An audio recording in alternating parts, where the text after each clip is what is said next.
Okay, so we're going to try something different today, see if it works better, see if it doesn't work as good. But at the end of the day, we'll consistently get better, okay? So today we're going to look at the basics of solid-state fundamentals. The fundamentals of solid-state fundamentals.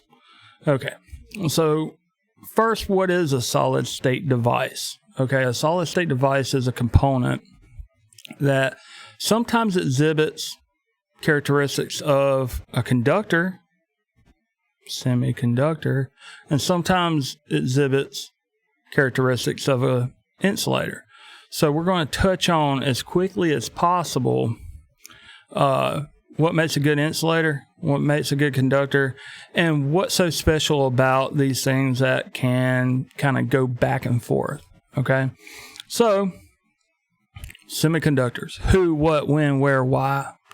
All right, so who are semiconductors? Semiconductors are devices. They're not people, so nobody. What? A semiconductor device is a device that conducts things in some instances, and it doesn't in others. When? For like the past 50 to 100 years, we've known about these. Where? All over. You look at your phone, you look at your computer, you look at anything that has any kind of memory, logic, your TV, maybe a toaster if you got fancy, your phone. Might have said phone before, just practically everything. The PLCs that we're using, the robots that we're using, we're all dependent upon semiconductors. Why? Okay. Before semiconductors, what we had to do if we wanted to amplify a signal would need to build a tube, which was a glass tube that was filled with metal, and we could heat up a piece of metal and it would throw out these electrons, and then we could use a little bit of other electrons to vary the flow of that bigger flow of electrons. So we could amplify with a little small variance of electrons, a much bigger variance. So we could build, the rock and roll amplifiers, the amplifiers that would have been in the TVs that people were watching back in the old days, when it was a treat to watch TV. And if we wanted to do any of the logic that we're able to do with switching and all of those things, we'd have to build a relay, which would take electromagnetism and pull in a contactor so that we could control sometimes a much higher voltage or current situation with a smaller one. And then we could wire up those relays like we're doing in PLCs virtually to do practically anything. You give somebody enough relays and enough mental capabilities, they could, make funny cat pictures on the internet.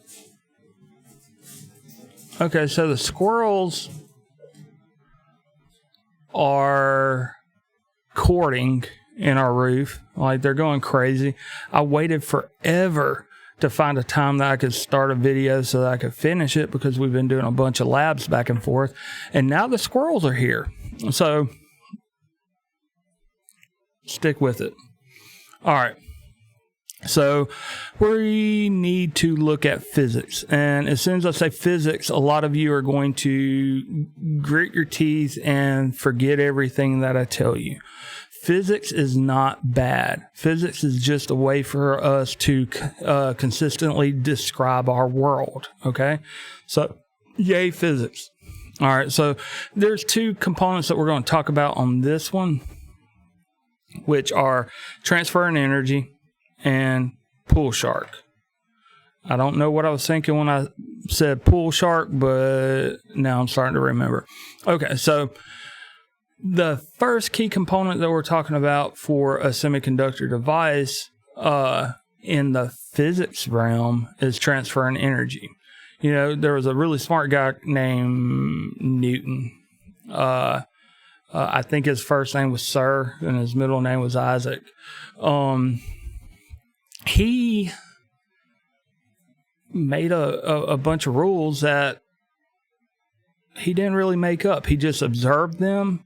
They were rules that the universe was already playing by, but he quantified them into ways that we could consistently describe the world around us. There's a couple of rules, and I get confused about the first, second, and third law of motion. But one of them is that you cannot create nor destroy energy. You can only, transfer it from one form to another. And you'll see that a whole lot. And another is one that, there's three of them. I forgot two right now because I'm on video. And whenever the camera comes on, I get stupid. Okay, so we'll circle back around that when we need to. But, there's one. That if something's in motion, it's going to stay in motion until acted upon by an outside force. The other one is if it's not in motion, it's going to not be in motion unless acted upon by an outside force. All right, so all these things kind of tie into that. If we run into a brick wall, the amount of energy that is going to affect me is that same amount of energy that is going to affect the brick wall. Okay. Now, that brick wall is big and it can absorb a lot more energy than these, swollen pythons, right? But if I hit that wall with a car, now the car is going to have the same amount of force acted upon it as the wall does, but depending on how big the car is and how small the wall is, we're going to have a different outcome. Now, than if I just run up on it and start busting my knuckles, right? So, you need to keep that in mind. But what does that mean for this? Okay. All right. So we're going to talk about some electrons and, have a good time. Electrons are real tiny and they have a very, very, very, very small mass. But they still adhere to the same laws of physics as, that truck or, my, perfectly formed tackle up against that wall. Okay. So pool shark. If I hit, let's get fancy here. If I hit that 8 ball with my cue ball, right? As soon as they make contact, the same amount of force that I hit that cue ball with is going to be the same amount of force that's going to be acted upon by that 8 ball. And all things being the same, if we ignore, friction, which is going to transfer some of our energy into heat and different masses and stuff. So let's say the cue ball and the 8 ball are the same mass. If I hit it just square on, that cue ball could stop completely and the 8 ball would continue on with the same amount of force as the cue ball had. Okay? So that's one thing. All right. Now you may ask me, Robbie, what's this got to do with electrons? Well, we're about to knock some electrons around. Now, what if,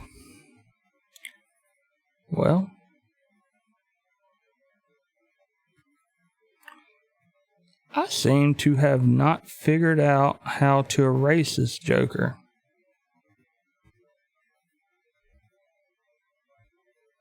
So next video should be a little bit better.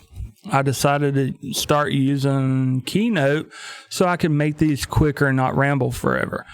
But I know how to make Procreate delete stuff. All right, now let's say that we take that cue ball and we hit a bunch of other balls, right? Will the energy that I hit those balls with be equal? Yes. Okay. So the energy transfer is going to be equal. If that cue ball stops because we've transferred all of that energy, then those 5 balls that I hit are going to move. Will they move with the same velocity that the cue ball did? No. Because what happens is the amount of energy is going to be the same, but depending upon, how direct a hit or, stuff of that nature, each one of those balls is going to take some of that force away with it. Some more than others, but let's just pretend that they take it off equally. Okay, so let's say that, I hit it with 1 unit of force. Like, we're not even caring about, newtons or any of that. Then each one of these, if they were, equally hit at the same time, would take off 1/5 of that force, but we still conserve our energy. Okay? So that's what I want you to think about. Like, that's pretty easy to visualize that. If you hit one ball, all of the force is going into that one ball. If you hit 5 balls, all of the force is going into those 5 balls, but each one of them is only dealing with a piece of it. Okay? Yay, chemistry. All right, so what does this have to do with electrons? Or what does it have to do with semiconductor devices? All right, so if you have an element, like you have what's called a valence shell. And a valence shell is just the outermost shell. Once you get to a certain point, your valence shells start really like an 8. So if they have less than 8, they're looking for, some buddies to come hang out. If you have 8 and another electron comes around and it's, able to stick around, then what you'll do is you'll grow in and add another valence shell. So what was previously your valence shell is no longer, because you've got 8, so you've got to kind of go out now. Now remember, we're going to kind of skip down here to the opposites attract for a second, that the farther away that electron gets from that proton, the less held it is. Okay? So remember that. All right. So valence electrons, with the stuff that we're dealing with, they like 8. Okay?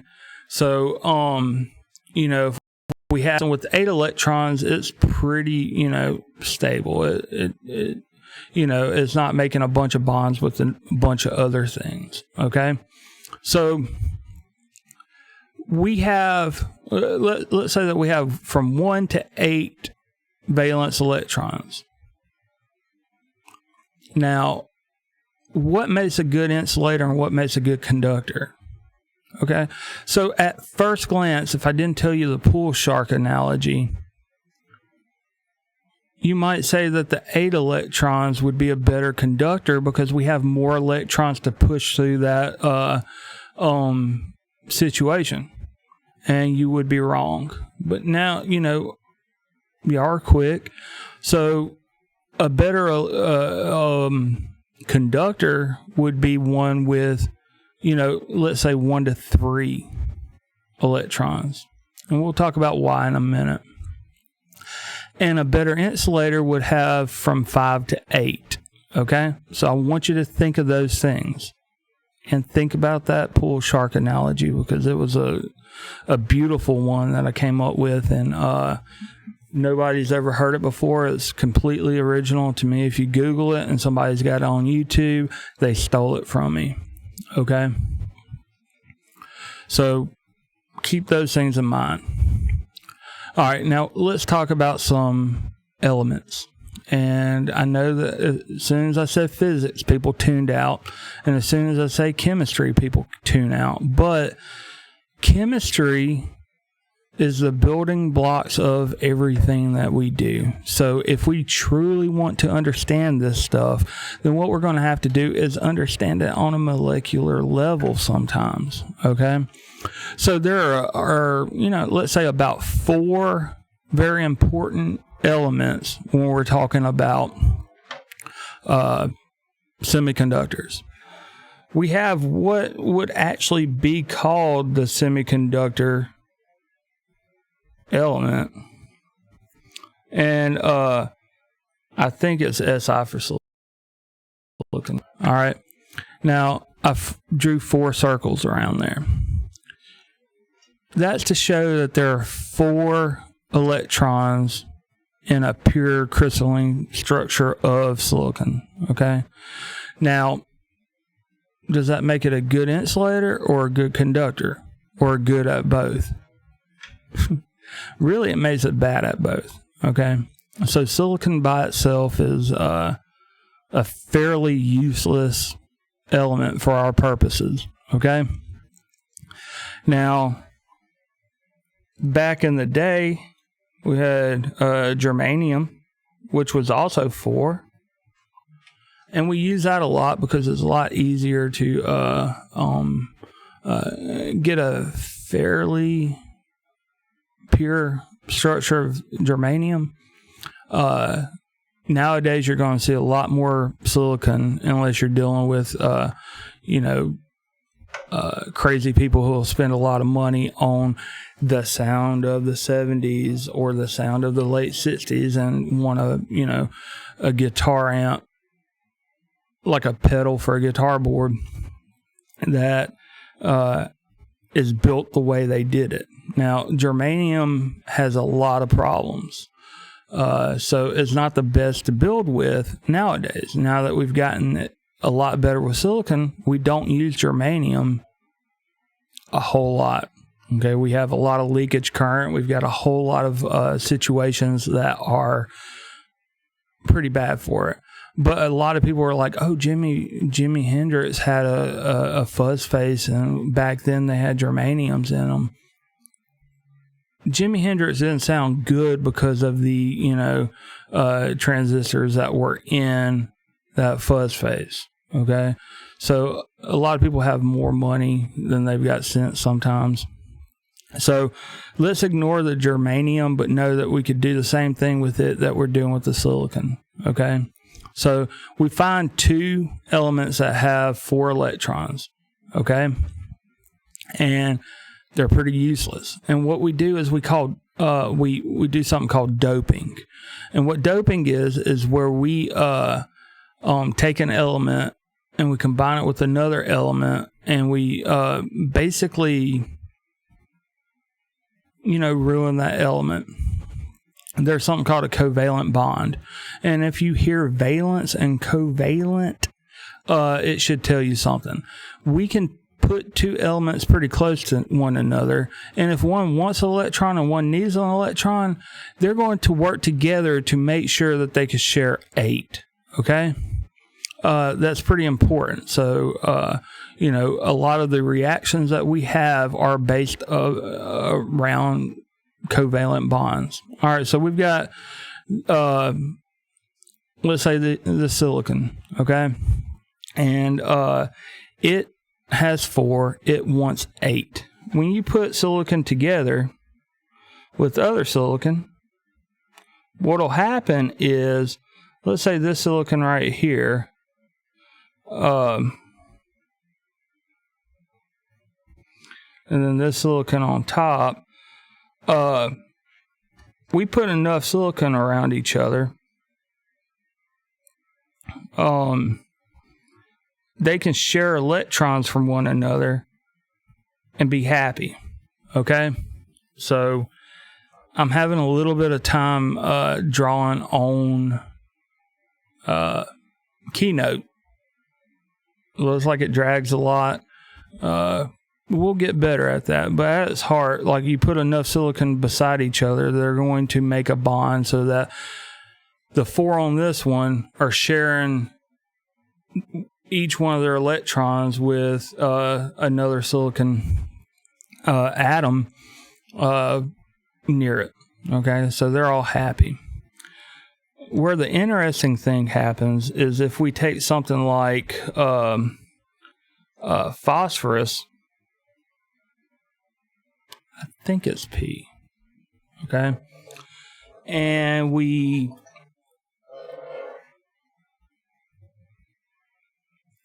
put it really close to silicon, so we dope it. Silicon's over here and it's got 4. Okay. Phosphorus is over here and it's got 3.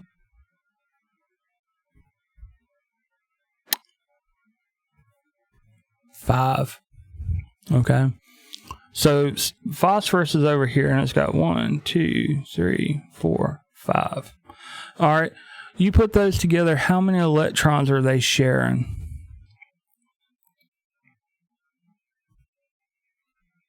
Four plus 5, 9. So what happens is they get all fat and happy with their 8 electrons, right? And now that extra electron's out here by itself, okay? We build a new valence shell and it's out there, and it's a little bit less connected to the element. It's farther away than the rest of them. The 8, like, not only would you want to get 8 if you have 6, so you're looking for 2 free electrons to get in your shell. You also might want to get rid of an electron because it'll get you back to 8, right? So if we knocked out that electron, we're going to be fat and happy. All right, we're gonna have a good bond. We're gonna have a stable element, or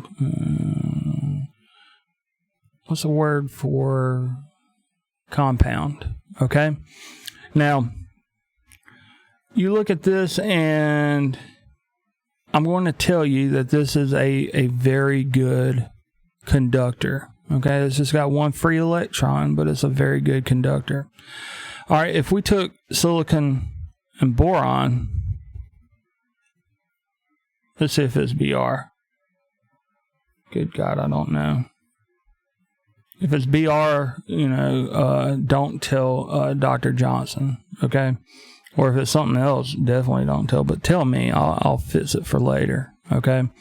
So silicon's still got 4, but if we dope it and we just put some boron on there, boron's got 3. Between the 2 of them, how many do they have? They got 4 plus 3. They've got 7. Okay, and that 7, it really wants a friend. It's not a party until 8 people get here. So they're just waiting, and sometimes it's really interesting to start, or it's useful to start thinking about things that need to be there. Holes don't exist. There's just the absence of something that might want to be there, okay? So right here, this isn't a hydrogen atom, it's a hole. But it's sitting there and it's begging for somebody to come and chill with it, okay? Right now, 7 electrons in a valence shell is very, very, very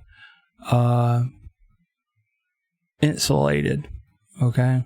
Now you're like, well, there's a lot more electrons to push through that wire right there. No, those electrons want to stay where they're at, okay? So with that hole, what'll happen is if we have a stray electron, we call them free electrons, okay? If we have a free electron zooming through space and it gets near here, all the electrons are going to be like, come chill. And although it was on a mission to do great things and to light our way,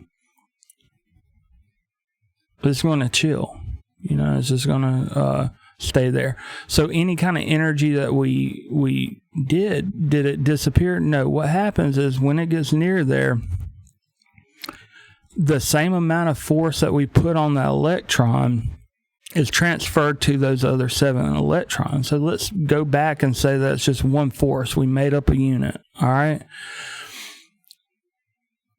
All of those electrons are going to share it equally. And so they're going to have 1/7 of the force acting upon it. We didn't destroy it, but what we did is we kind of dissipated it. Okay. Like, it got converted to something that is an electron zooming through space. Okay. So it hits that and it stays. The 1/7 force that it hit it with, they might have wiggled a little bit, but it wasn't enough force to knock them out of orbit. Okay. So that's what we're talking about here. When we go and we hit this silicon phosphorus doped lattice, if we hit it with a force of 1 force, our made up unit, all right, then this electron is going to zoom out practically with the same amount of energy. Okay? Cool. So when you think about current, you think about electrons moving through a wire. And that's true.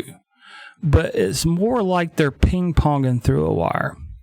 Because I've said it before, the speed of an electron, it would take, 10 hours if I had a wire, just a small 12-gauge wire, and I put an electron over here.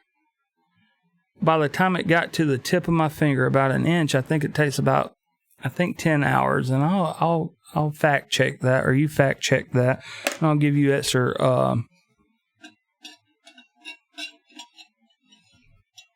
an extra point or so. Okay, but it takes a long time for that electron to get from that point to that point. So electrons are slow. Well, they're not slow. What it is they're so small that they could be real fast and not get anywhere, and not in a reasonable amount of time. So I tell you that it takes, hours for it to get an inch, but then I tell you something like current is near about instantaneous. If I flip on a light switch, that light bulb near about gets its energy all at once, about the speed of light. So how can those two things, marry and live harmoniously? Well, think about this. I have a pipe. Put a bunch of softballs in. Now, I put a yellow softball in, and I keep putting softballs in. That particular yellow softball would take a long time to get out of that pipe, okay? But once I fill that pipe up, as soon as I put a softball in, a softball is going to fall out the other end, okay? So with current, the individual electrons aren't moving all that fast in our frame of reference, but they are pushing another electron, which is pushing another electron, which is pushing another electron, and then we get an electron a mile away falling out immediately. Okay? And the way it does it is we've got a conductor, and it's got some free electrons, and we boom, hit an electron in there, and then it hits another electron, and then that hits another, and it just keeps going. Okay, so with the pool shark analogy, when we have something that has one electron floating out there by itself, it's very, very conducive to transferring all that energy very efficiently. When we have something that has a hole, or, it's got 7 electrons, and there's a space there that we know that an electron wants to be, what'll happen is we'll ping in there, all that energy will be dispersed amongst the other 7, but not enough to really, do any damage. And it's just sitting there. There's a hole that wants it, and it wants to chill. It's going to chill. So a good conductor you know, has a hole, you know, has a home for that electron to go to. So no matter how hard we sling that electron, it's like me punching that wall. You know, it might make a hole because I'm super duper strong, but it might not go through it, right? Okay. Now, another thing you need to think about, and it's both a physics and a chemistry thing, is opposites attract. Is you know, handsome and just adamantly awesome as I am, my wife is completely better, right? She likes me, and I like her. You know, electrons are negatively charged, okay? So if we have a positive charge, they're going to be attracted to that, okay? If we have another negative charge, they're going to be repulsed by that, okay? So that's something to think about as we go further. Holy moly, it's 31 minutes. So what I'm going to do is I'm going to stop this here, and we're going to go into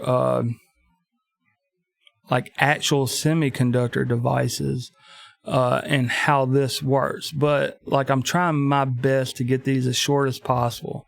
So I'm going to stop it here and realize that 30 minutes is 3 times what I want these to be. So I'm going to have to, you know, break these up a little bit better. I've got a whole bunch of, you know, cool things to show you. And, but that doesn't mean we have to do it all at once, does it? I want you to digest this. I want you to think about it.